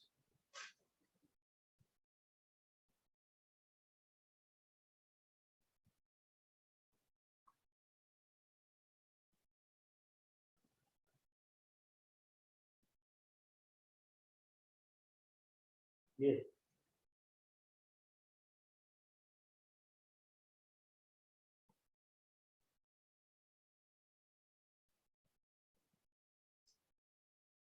ठीक है, ये है असली इंपॉर्टेंट सारी बातें। अब हम अपने एडिशन सब्सट्रैक्शन वगैरह पे वापस जा सकते हैं, क्योंकि मल्टीप्लिकेशन डिवीजन में और एडिशन सब्सट्रैक्शन में अब अगर मुझे मालूम है कि 4 डिजिट्स में नंबर लाना है तो मैं 5th वाले को ड्रॉप करूंगा। तो आंसर देने, इसके सिग्निफिकेंट फिगर के न्यूमेरिकल करने के लिए आपको पहले राउंडिंग ऑफ की नॉलेज होना जरूरी है। आप जब फाइनल आंसर देंगे तो राउंड ऑफ करने के बाद ही आंसर देंगे, तभी तो आप अपना आंसर जितनी डिजिट्स में बोल रहे हैं उतनी डिजिट्स में दे पाएंगे। उसके बाद को ऐसे ही तो नहीं ड्रॉप कर देंगे। मैं एनसीईआरटी का ही एग्जांपल ले लेता हूँ, एग्जांपल 2.13 ले लेता हूँ। Each side of a cube is measured to be 7.203, लिख सकते हो, एग्जांपल 2.13 लिख लो और लिख लो each side of a cube is measured to be 7.203 metre.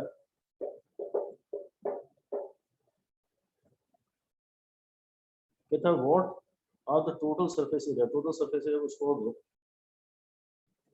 अच्छा कर सकते हैं। कहता है calculate total surface area and the volume of the cube. ठीक है, ये क्वेश्चन ठीक है, अच्छा है। ये एल है क्यूब का, आपको उसका एरिया निकालना है और आपको उसका वॉल्यूम निकालना है। एरिया निकालना है तो एल स्क्वायर करना है, एल इंटू एल करना है, ये मल्टीप्लिकेशन है। आप 7.203 इंटू 7.203 करेंगे और इसमें टोटल डिजिट्स जिसमें कम है उतनी होनी चाहिए, तो इसमें टोटल डिजिट्स 4 होनी चाहिए, टोटल डिजिट्स 4 होनी चाहिए। और ये देखो ये बता रहा है कि 311.299254 ये आ रहा है। टोटल डिजिट 4 होनी चाहिए, 1 2 3 4, 1 2 3 4। तो मैं इसको सर 5th वाली को अपन ड्रॉप कर देंगे। हाँ 5th वाली को ड्रॉप करेंगे, पर वो जो 5th वाली है वो 9 है, राउंड ऑफ, ये 5 से बड़ी है, तो इसको हम लिख देंगे 311.3।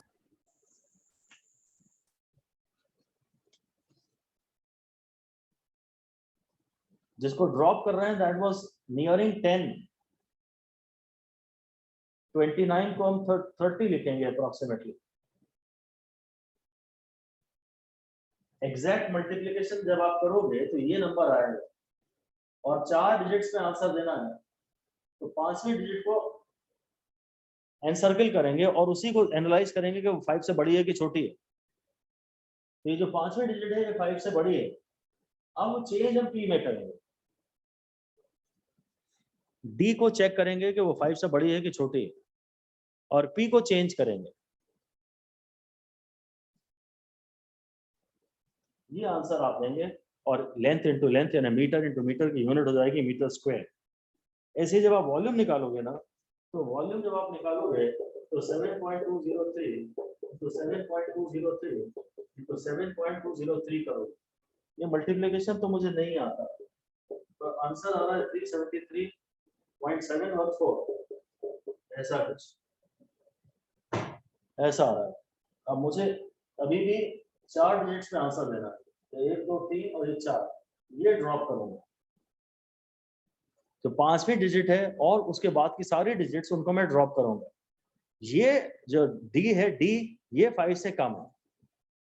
अब मैं पी को चेंज करूंगा, इसको तो ड्रॉप कर ही दूंगा, इसको तो ड्रॉप कर ही दूंगा, पर ये पी इस रूल के मुताबिक अनचेंज रहेगी, ये आंसर 7 ही आएगा। जो 5वीं डिजिट है हम उसको देखेंगे वो 5 से बड़ा है कि छोटा है। बस इतना ही सीखना है आपको। सिग्निफिकेंट फिगर और राउंडिंग ऑफ आपका समाप्त हुआ। सवाल आप इसमें से खूब सारे कर सकते हैं और करने ही चाहिए आपको। और सबसे बड़ी बात है, अच्छा ये केमिस्ट्री में भी सारा का सारा ऐसे के ऐसे रूल चलते हैं इसके, केमिस्ट्री में भी ये बहुत काम आता है और ऐसे के ऐसे रूल सारे पूरे केमिस्ट्री में यूज हो जाते हैं और बहुत ही कम इसको ढंग से कोई पढ़ा पाता है। ना तो टीचर सीरियसली लेता है, ना स्टूडेंट सीरियसली लेता है, और इरिटेटिंग तो ये चैप्टर है ही। इसको मैंने इसको मैंने, ये आंसर आया डी को, जो 4 डिजिट्स में आंसर देना है, तो 5वें डिजिट को एन सर्किल किया और उसी को कंपेयर किया कि वो 5 से बड़ी है कि छोटी है, क्योंकि ये 7-1 है ना, 7-1 तो 70 बनेगा ना, 71 इज क्लोजर टू 70, तो 71 तो 70 बनेगा, और ये 29 था, 29 इज क्लोजर टू 30, तो वो 30 बनेगा। जिस डिजिट को ड्रॉप करना होता है हम उसको एन सर्किल कर देते हैं और उसी को कंपेयर करते हैं जो 5 से बड़ा है कि छोटा है, और उससे डिसाइड करके पी को चेंज कर देते हैं, एनालाइज करते हैं डी को और चेंज करते हैं पी को। एक एग्जांपल ये 2.14 देख लीजिए,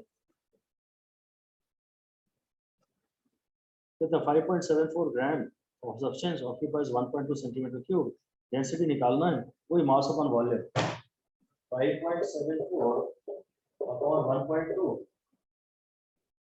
अब इसको अपॉन करना है, sorry, density mass upon volume. अब ये सॉल्व करने पर सॉल्व करिए कितना आ रहा है, अब ये मल्टीप्लिकेशन और डिवीजन का केस है, मल्टीप्लिकेशन और डिवीजन का केस है, इसमें एडिशन एंड सब्सट्रैक्शन में आफ्टर डेसिमल देखते हैं। अच्छा, ये दोनों ही मल्टीप्लिकेशन डिवीजन के केस हो गए, after decimal addition and subtraction में, और मल्टीप्लिकेशन और डिवीजन में टोटल, तो इसमें टोटल 2 डिजिट्स है और इसमें टोटल 3 डिजिट्स हैं, तो मेरे आंसर में भी टोटल 2 ही डिजिट्स आए, और 4.8, ये तो एग्जैक्टली 4.8 आ गया। 4.89 आ रहा होता, मान लीजिए 4.89 आ रहा होता, तो मैं बोलता ये 89 तो करीब 90 के करीब है ना, तो 4.9 हो जाता। 4.9 हो जाता। 4.9 हो जाता, और अगर ये 4.82 होता, 4.82 होता, तो 82 तो 80 के करीब 4.80 रहता। 4.80 रहता। आपको ये याद रखना है, एडिशन और सब्ट्रैक्शन में आफ्टर डेसिमल और मल्टीप्लिकेशन और डिवीजन में टोटल, बस ये ध्यान रखते रहिए। और फिर राउंडिंग ऑफ के रूल में डी को एनसर्कल करते हैं और डी को ही चेक करते हैं कि वो 5 से बड़ा है कि 5 से छोटा है कि 5 है, 5 फॉलोड बाय जीरोस है कि 5 फॉलोड बाय नॉन जीरोस है।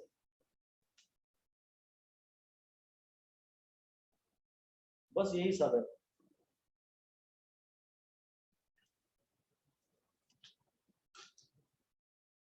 जो सिग्निफिकेंट फिगर वाला डिस्कशन है विद राउंडिंग ऑफ, वो समाप्त होता है, और वो बहुत ही कंफ्यूजिंग डिस्कशन है, बहुत इरिटेटिंग है, इसमें पूरे साल के बाद भी शायद आपको कॉन्फिडेंस ना आए, साल भर की प्रैक्टिस के बाद भी कॉन्फिडेंस शायद ना आए।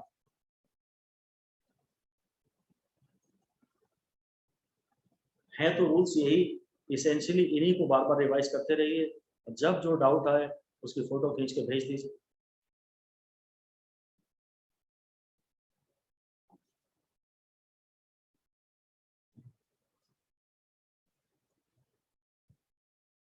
एक्सरसाइज पे आ जाते हैं वापस।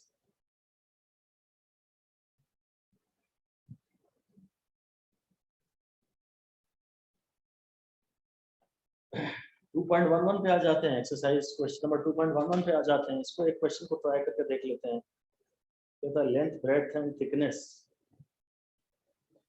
Of a rectangular sheet of metal. Length जो है वो 4.234 मीटर है, ब्रेड्थ इज 1.005 मीटर, और जो थिकनेस है वो है 2.01 सेंटीमीटर। वो सब मीटर में थे, ये 2.01 सेंटीमीटर पे गौर कीजिए। Give the area and volume of the sheet. सिर्फ हम वॉल्यूम निकालते हैं, एरिया नहीं निकालते हैं। एरिया निकालना थोड़ा टफ जाएगा, जरा देखो मेरी बात ध्यान से सुनो। ये क्वेश्चन एक बात समझ लो कि एनसीईआरटी एक्सरसाइजेस के क्वेश्चन ना ज्यादातर काम के नहीं, टफ है। एरिया का मतलब वो सरफेस एरिया, तो ये वाले फेस का एरिया प्लस ये वाले फेस का एरिया प्लस ये वाले फेस का एरिया, और फिर into 2, length into breadth plus breadth into height plus ये लेंथ इंटू हाइट, ऐसे ही 3 फेस और हैं तो इंटू 2 कर देंगे। एरिया निकालना कठिन है, वॉल्यूम निकाल के चेक कर लेते हैं। बस एरिया को आप छोड़ दीजिएगा। स्कूल एग्जाम्स में भी एनसीईआरटी एक्सरसाइजेस के क्वेश्चंस नहीं आते हैं, ऐसा मेरा ऑब्जर्वेशन। जो स्कूल टीचर्स कराते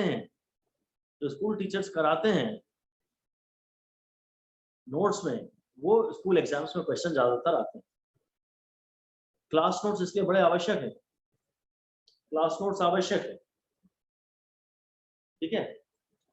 अब आप सिर्फ वॉल्यूम निकाल दीजिए, इसको जरा मीटर में पहले कन्वर्ट कर दीजिए, 100 से डिवाइड कर दीजिए। आप मल्टीप्लिकेशन एंड डिवीजन कर रहे हैं तो टोटल देखेंगे, टोटल इसमें 3 डिजिट्स है, यूनिट्स को छोड़ दीजिए। और अब भले ही आप इसे कन्वर्ट कर लें, तो ये 2.01 इंटू 10⁻⁻2 है ये। और जरा length into breadth into thickness कर दें आप, मल्टीप्लाई कर दें तीनों को, फिर एनसीईआरटी से आंसर मैच करके देखते हैं। मल्टीप्लाई करिए, मैं वेट कर रहा हूँ आपका। This into this into this,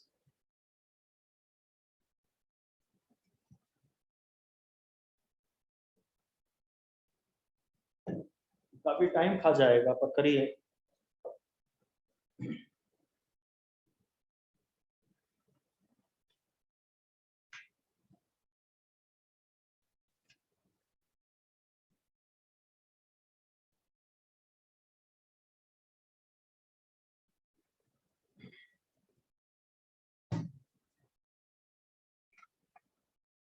length into breadth into height, area तो मत निकालिए क्योंकि रेक्टेंगुलर शीट का सरफेस एरिया निकालने को कह रहा है वो, तो उसमें 6 फेस का एरिया ऐड होगा।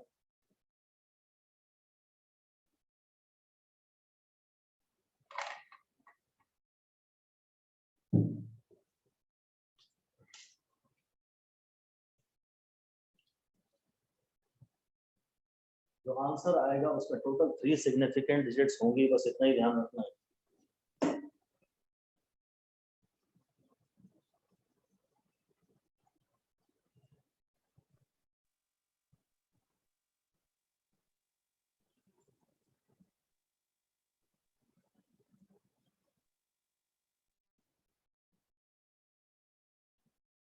सर 8.55 8.55 के बाद और भी तो कुछ आ रहा होगा यार, तो फाइनल आंसर मत दो। इंटू 10⁻2 तो है ही, 4 1 4 4 2 8, 8 तो आएगा ही। सर 8.54885। हाँ 8.54 885। इसका थोड़ा सा इनको ये भी है क्या साथ में, ये सेंटीमीटर को जो मीटर में कन्वर्ट किया था? हाँ सर, सेंटीमीटर। ये मीटर था, ये सेंटीमीटर था, तो एक्चुअली ये हो जाएगा 0.00854, ऐसा टाइप हो जाएगा शायद। सर 0.085 आ रहा है, 0.085। हाँ मैं इसे 10⁻⁻2 यानी 100 से डिवाइड करूंगा, 10 into 10 से डिवाइड करूंगा तो एक हो जाएगा 0.8, हाँ ये हो जाएगा 0.0854885, ऐसा आ रहा है। ये बात ठीक है, सही है यस सर। ठीक है। अब हमें मालूम है कि मल्टीप्लिकेशन और डिवीजन में टोटल डिजिट्स मिनिमम होनी चाहिए। इसमें टोटल डिजिट्स 4 है, इसमें टोटल डिजिट्स 4 है और इसमें टोटल डिजिट्स 3 है। इसको सिग्निफिकेंट फिगर्स में गिनेंगे तो है नहीं, तो मेरे आंसर में भी टोटल 3 डिजिट होनी चाहिए।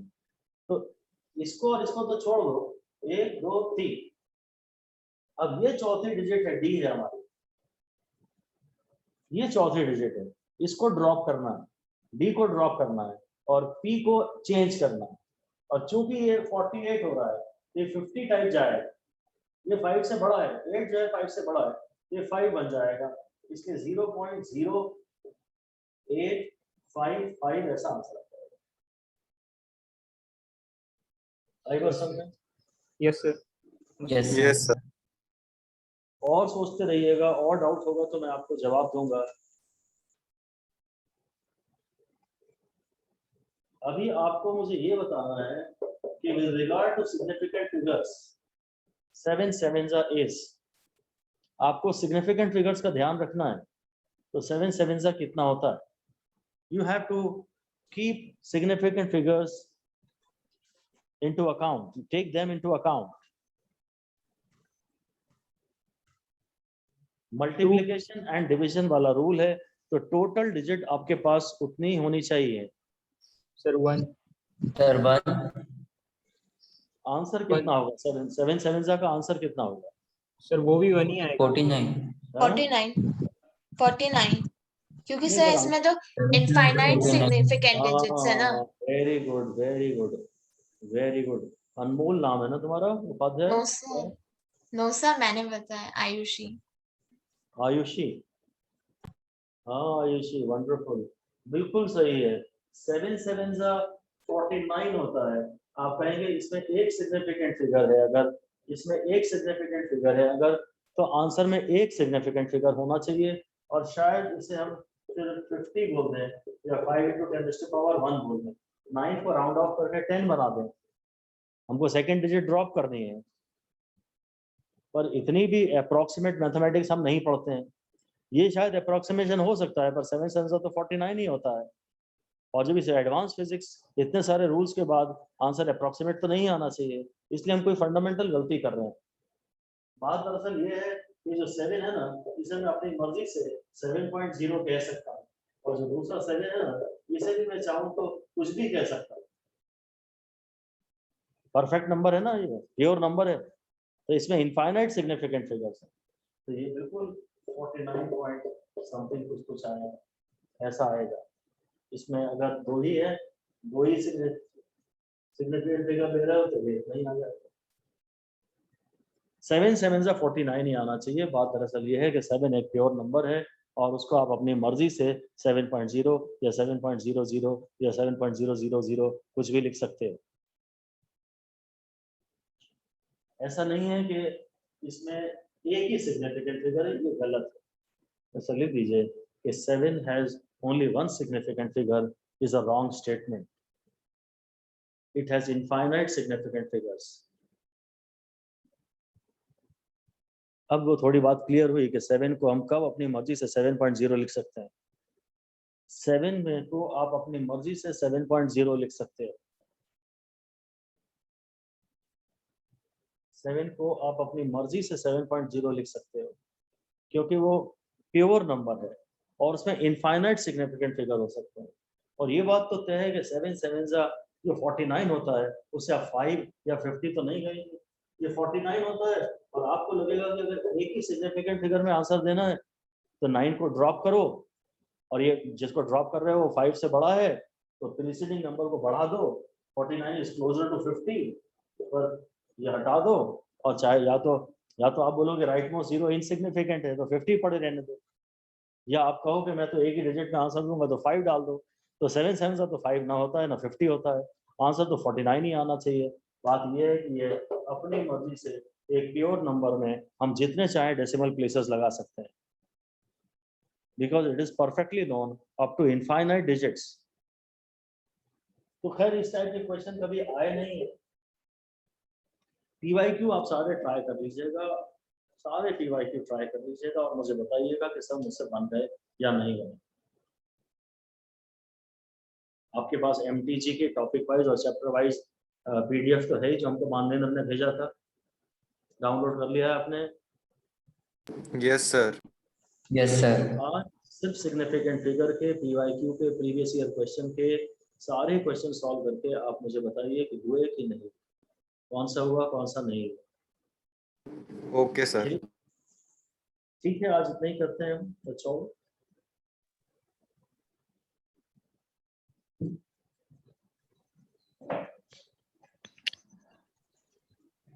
Thank you sir. Thank you sir. Sir viva कभी Thank you, होगा ना? Thank you sir. हाँ, कोई कुछ पूछ रहा है? सर वाइवा कल है सर ना? वाइवा कभी हाँ, होगा? आएगा कल 3 बजे। तो 3 बजे से कितने Yes, बजे तक रहेगा? एक घंटा। 1 घंटा। Okay sir.